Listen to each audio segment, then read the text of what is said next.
In the Know.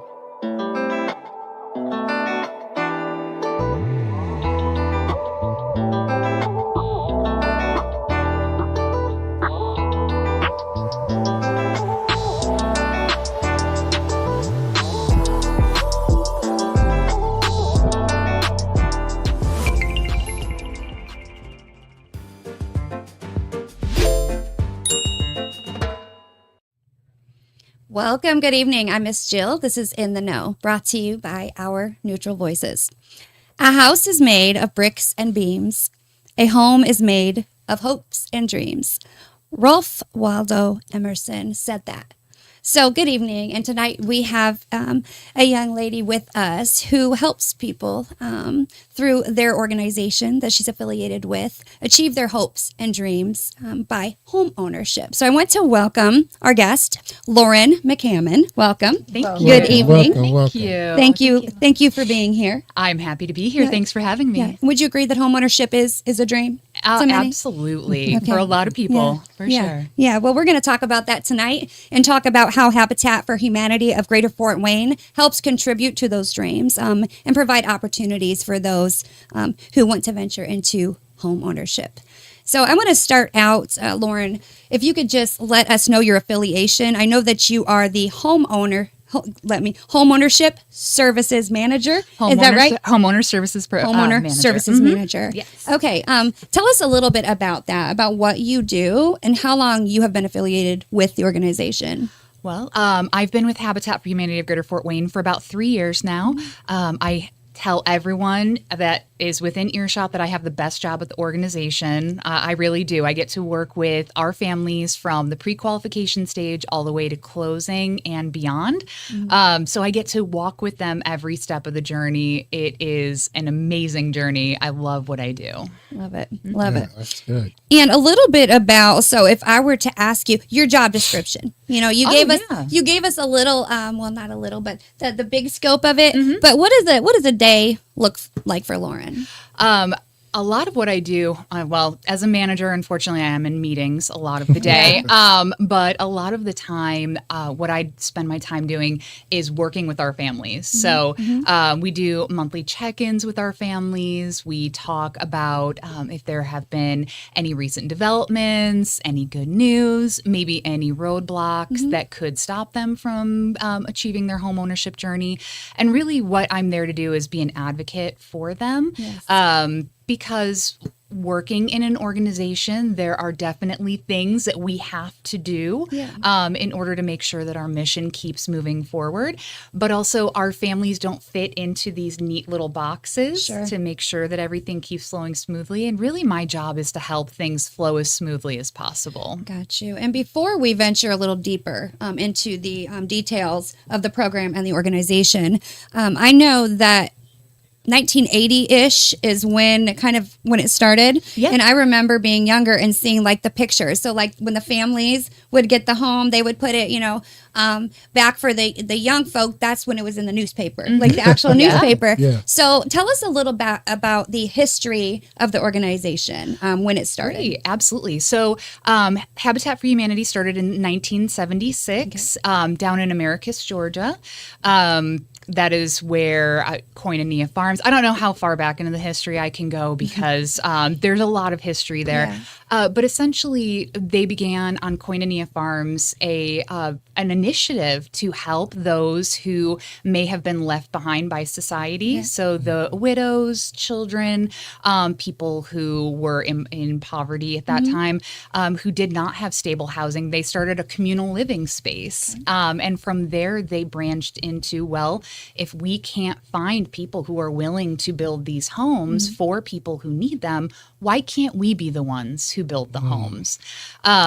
So from there, I mean, it really just kind of took off worldwide, an international initiative to help people in every community have access to safe, decent, affordable housing. So our affiliate began in 1986. And we were just in the Fort Wayne area. Okay. So we were really just building wherever we could find lots, wherever we could find space. And since, and then in 2017, we merged with both Wells County and Huntington County affiliates to create one larger affiliate. So we do cover Huntington and Wells counties. It's been a few years. If you're listening from Wells County, we're working on it. We're coming back to you. It's been a minute, but we just got back into Huntington County a couple of years ago, and we have 7 families so far that we've built homes for in that community. So we're gonna try our best to get out into the smaller areas because they need affordable housing as well. Absolutely. But before Jill, and you were talking about the history, and I'm not going to tell my age, but you're going to pick up on it. I remember Jimmy Carter. Oh, yes. In the late 80s, early 80s to mid 80s, and even up until his most recent passing, he was an active person. But every time you heard Jimmy Carter speak, he talked about Habitat for Humanity. He really was the biggest advocate in all of Habitat history, really. I mean, he had such a large platform and he had such a huge heart. And the fact that Habitat started just down the road from him, where he grew up in Georgia, well, where he and his wife lived all those years in a small town in Georgia, just down the street. It really was a homegrown initiative for him. So we're very thankful for Jimmy. And that man was getting on ladders in his late 90s to put up roofs and everything. So he really talked the talk and walked the walk. That is for sure.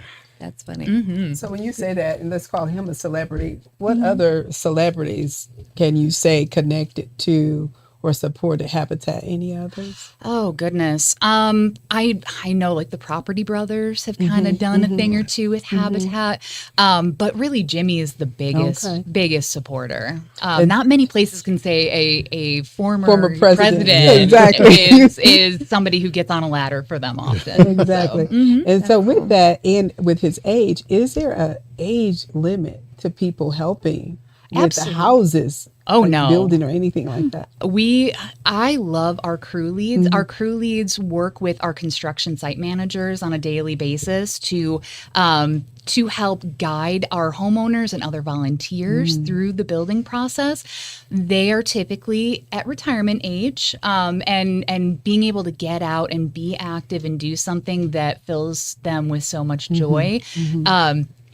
We are very lucky to have them.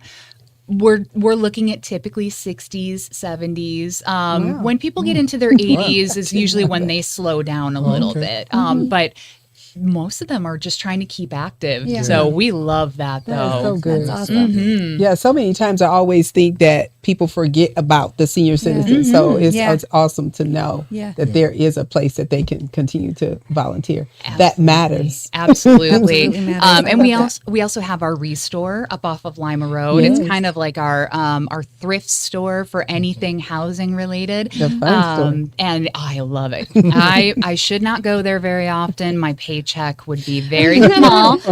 We do get some amazing things in there, but we do have volunteers who come in on a daily basis to just work for a couple of hours, get out of the house. They make friends with all the employees, so we're very fortunate to have them as well. Good.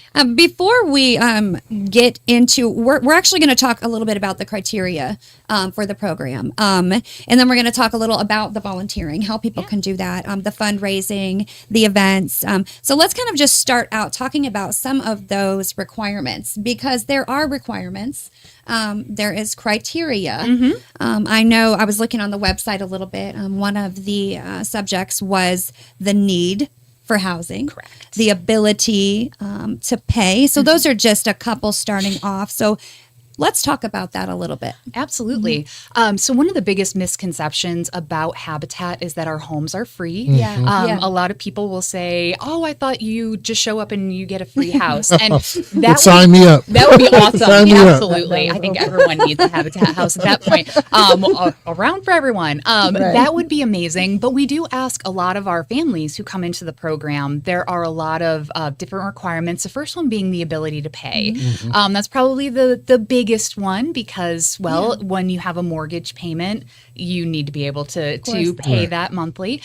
So we do go based off of area median income for household size in terms of what income needs to come in. We also do credit checks and things of that nature. But we don't operate specifically off of credit scores. That's what makes Habitat a little bit more unique. Going to a traditional lender, you're looking at a credit score and things like that. But we look more at debt to income ratio to make sure that a mortgage payment would fit in nicely with a family's needs. We also cap a monthly mortgage payment at 26% of the family's gross monthly income.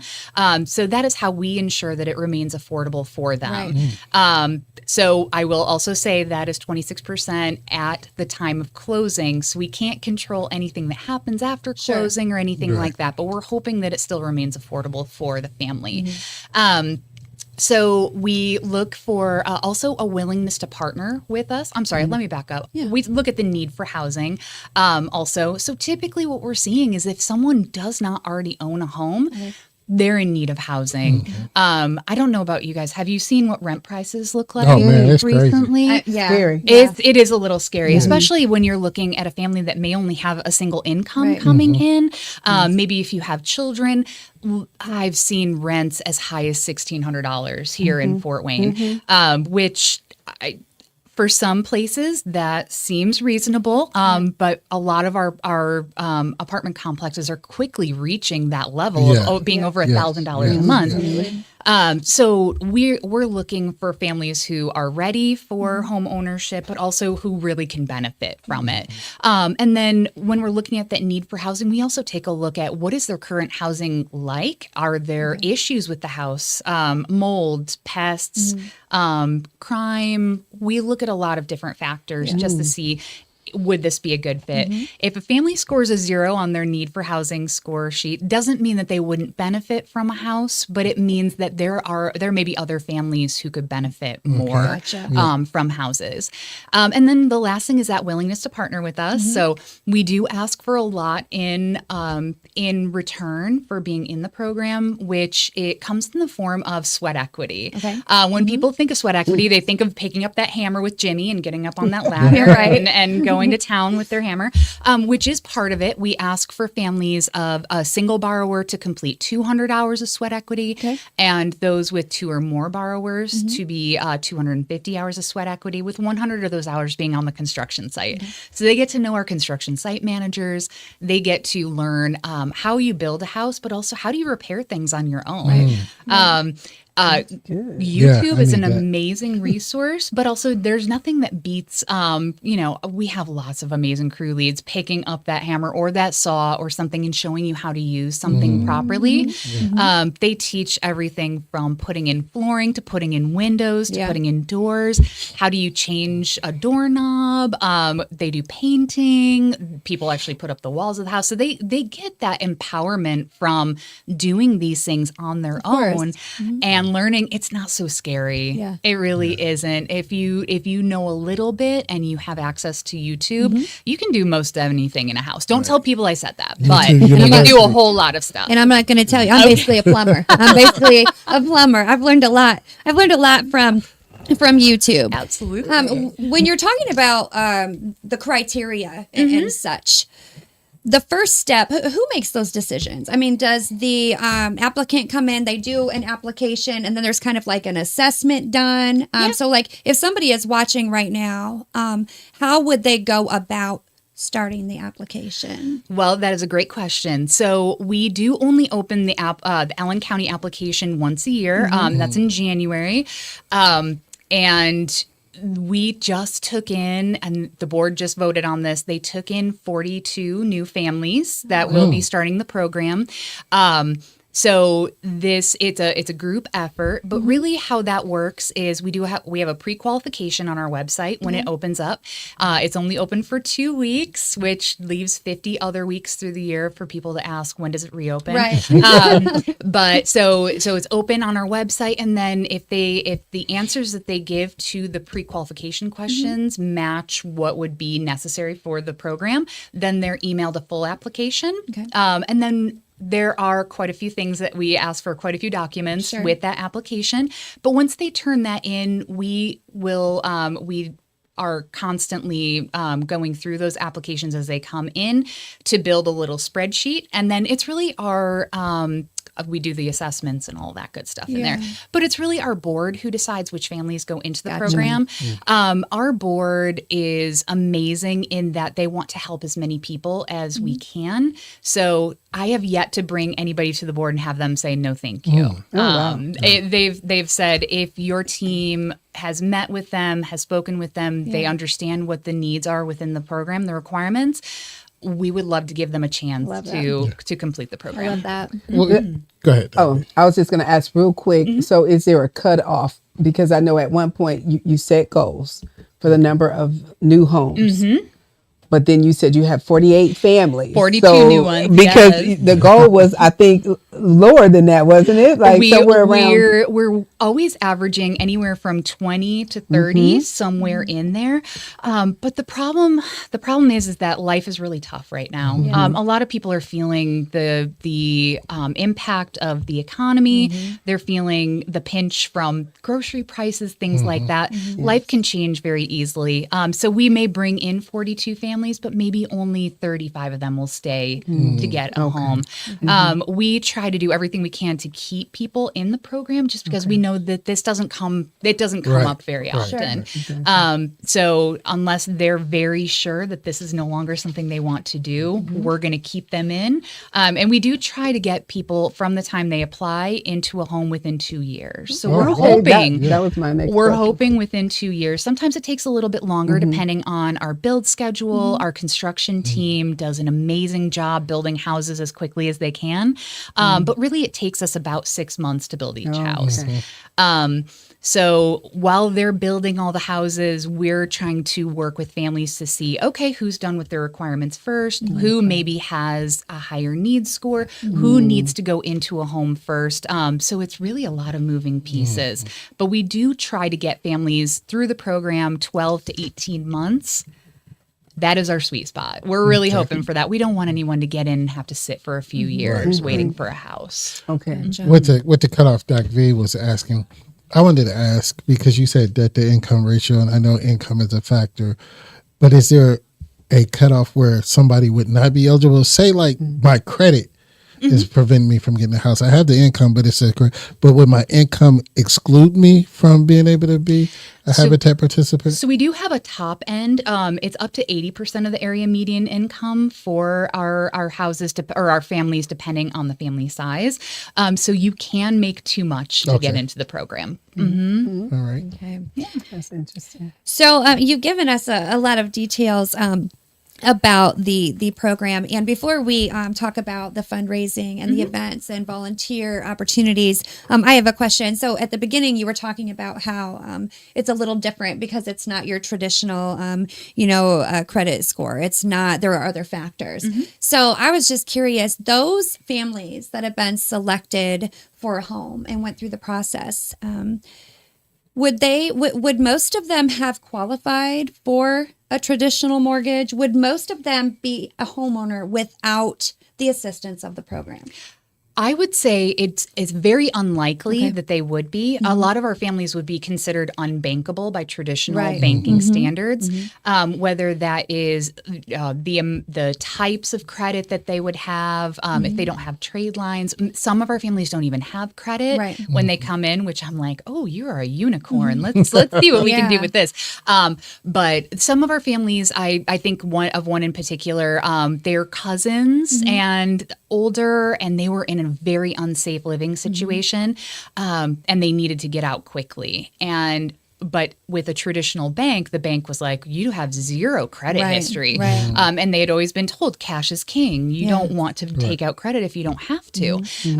So when they came to me, they were in a panic, like, this is our last hope. And I was like, oh gosh, that Yeah. hurts my heart, but also let's see what we can do. Right. Yeah. And we were able to use non-traditional ways to get financing for them. So without our assistance, they would not have been able to get a home. Right. A lot of our families do have decent enough credit and the income to get a home, but maybe they only qualify for $100,000 or something like that. And trying to get a home for $100,000 now, you're not going into a turnkey tiny type of house. Yeah. situation. That's Yes. a tiny house. Or it's a bigger house that has so many issues. They're going to have to do so much work to get it into a decent shape. So, it would be possible. However, would it be the best option for them? Possibly not. Right. Right. With that, what's the lifespan? If I build my Habitat house today, what is the lifespan that I would live? Does people live 5 years, 10 years, 3 years? What's the lifespan of a person that lives in a Habitat home? Great question. So we typically see that families, when they have that buy-in of, I built my house, I put up my walls, this is my house, I'm not letting anyone else take it. I understand that. That's understandable. So we do see quite a few families who, once they're in, they're going to stay in. Yeah. But we do see families who also leverage that equity that they build up after buying the home. So we talked to them a lot about, this doesn't have to be your permanent house. This might just be a stepping stone. This may just be that little piece of heaven for now, and then when you're ready to sell, you absolutely can. You can capture that equity. A lot of families get excited about that because when you're looking at equity, it's basically like when you pay yourself. You're just tacking your dollars up to the wall and just waiting to recoup those for when you sell. So once they figure out, like, hey, I might be able to get $40,000, $50,000, $60,000 out of my home and go and build my dream home, they get pretty excited about that. Yep, exactly. So it really depends, but for the most part, we do see our families are like, this is my home, I'm going to stay here. And we love that for them. That's awesome. And what would you say would be a typical family? So That's a good question. Yeah, so I'm just thinking single father. We see all types of families. Okay. We do see traditionally and a lot of single parent households, but we also see those who are older who've never owned their own home. Their kids are grown. Their grandkids might come and visit. So we do have a lot of we still call them families, even if it's a single person. So we do have those types of families, but we also see married couples.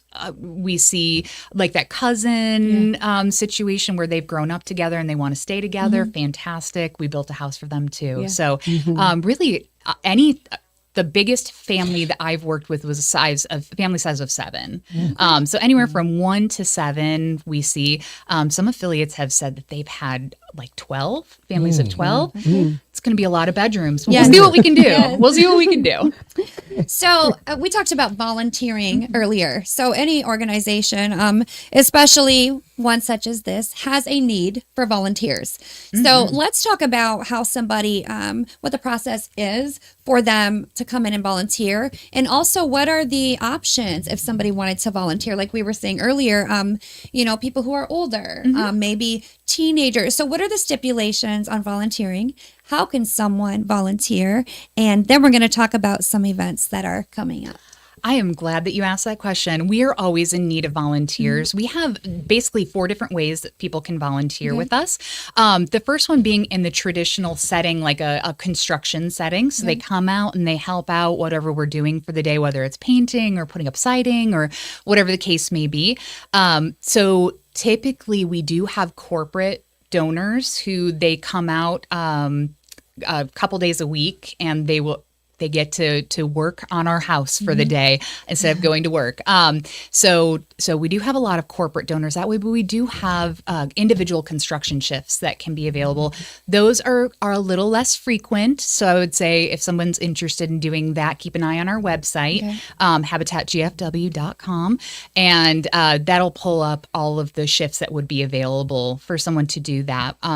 We also have our Women Build, which is one of our fundraisers, where groups of women come out on Wednesdays and they build houses together. It is Wow. awesome. It is awesome. That is really cool. I absolutely love going out on Wednesdays to see all these women out there doing their thing. It's really empowering to see that, because I think a lot of people assume that building houses is for men, but women are just as capable of doing all those things. We also have our restore, so people can volunteer to work at our restore off of Lima Road, 4747 Lima. We love having volunteers there, getting to help set up all of the different furniture, help out any way that the restore needs. And then we also ask people for lunch donations. So our construction team has to eat also. They do ask for that. And then our volunteers are also fed on those days. But a lot of our families, our future homeowners, they will volunteer their time cooking meals and bringing it out to the job site. But I know that halfway through the build season, our team is really kind of sick and tired of pizza. Pizza's great, don't get me wrong, but a home cooked meal every now and then is always a good thing. So if somebody's willing to donate lunch, we would love to have them. I have So nice. I have been on 2 builds with Habitat for Humanity. One was a coworker of mine, and my sweat equity went into her helping, because she had her, me and some of her family members. We all helped build it. And then I was with the job. I was with the East Wade Street Center. We worked on a house over in the East Central neighborhood. So I've been a build of 2 Habitat houses. Oh, well, thank you for wow. volunteering. Yeah. Did you enjoy your experience? Yeah. Okay, good. But first of all, I have no mechanical skills whatsoever. So And I'm you not don't a have builder. to have that. Yeah. So I was mostly doing cleanup. So, but I was actually out there working. But I Okay. Yeah. No, we need people to push the brooms also. Yeah. And you had mentioned earlier, like, if there are any physical limitations or anything like that, we still want to work with everyone. So we believe that everyone has something to give and something to gain. So if someone, let's say, is older, still wants to come out on the job site, we will find something for you to do. We don't want to leave anyone behind. If you want to come out to a Habitat job site, please do. I will say the one caveat is we cannot have children under the age of 18 on our job sites due to the power tools.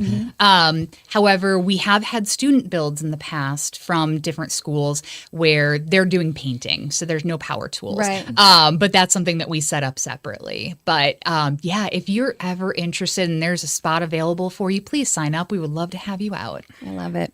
So as we begin to exit for the evening, we were talking a little bit before the set about fundraising, events, things that are coming up. So I want you to talk a little bit about the importance of fundraising when it comes to the organization, the importance of the events, and tell us a little bit about what's coming up, because I know you have some things coming up. We sure do.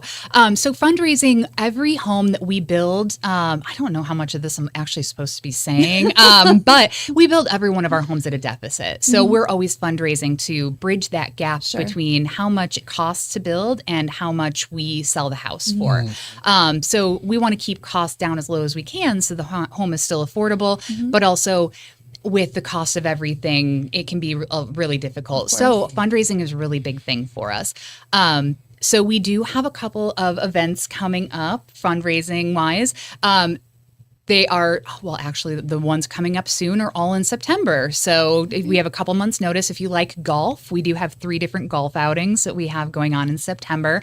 The first one is the Habitat Golf Outing. Let me get my dates up here. So that one is our annual golf outing. That's at Brookwood Golf Club on September 3rd. And you can sign up for a golf team on our website, habitatgfw.com. Jack Laurie is one of the most amazing sponsors for us. They love what we do. We love what they do. They also happen to be in the building right next to us, so we get to see them all the time. But they do a golf outing every year, and that the proceeds go to support Habitat, which is amazing. And that one's also at Brookwood, and that will be September 18th. And then our inaugural Huntington County golf outing will take place. It's a twilight golf outing, so it'll be in the evening. It'll be nice. That'll be September 26th, and that's at Dogwood Glen Golf Course in Huntington. So those are 3 of the bigger fundraisers that we do. But we also, you were mentioning before we started, we had our our, oh my goodness, I just blanked on the name. It's called Restore Your Passion Yes. event. That is our biggest fundraiser of the year, where we have who we call goddess contractors pick out pieces of furniture from our restore, and then they refurbish them into That's something. cool. People are Super so cool. creative. Yes. They make anything from bars with The all bar, these lights. the bar this year, with the lights and it raised up. Yeah. Amazing. Oh, just so cool. People are just willing to help us in that way, and that is so amazing. We love all of our goddess contractors and everyone who comes to our events. But we do have a couple of events coming up here pretty soon. Next weekend is the Heritage Days Parade in Huntington County. So you will see me there if you go. We love to join the parade. We want Huntington to know that we're there and that we want to build more homes there, and we're actively working to become a bigger part of that community. So that will be next weekend. And then the weekend after is June 21st. We are having our homeowner and future homeowner block party in the Renaissance Point neighborhood.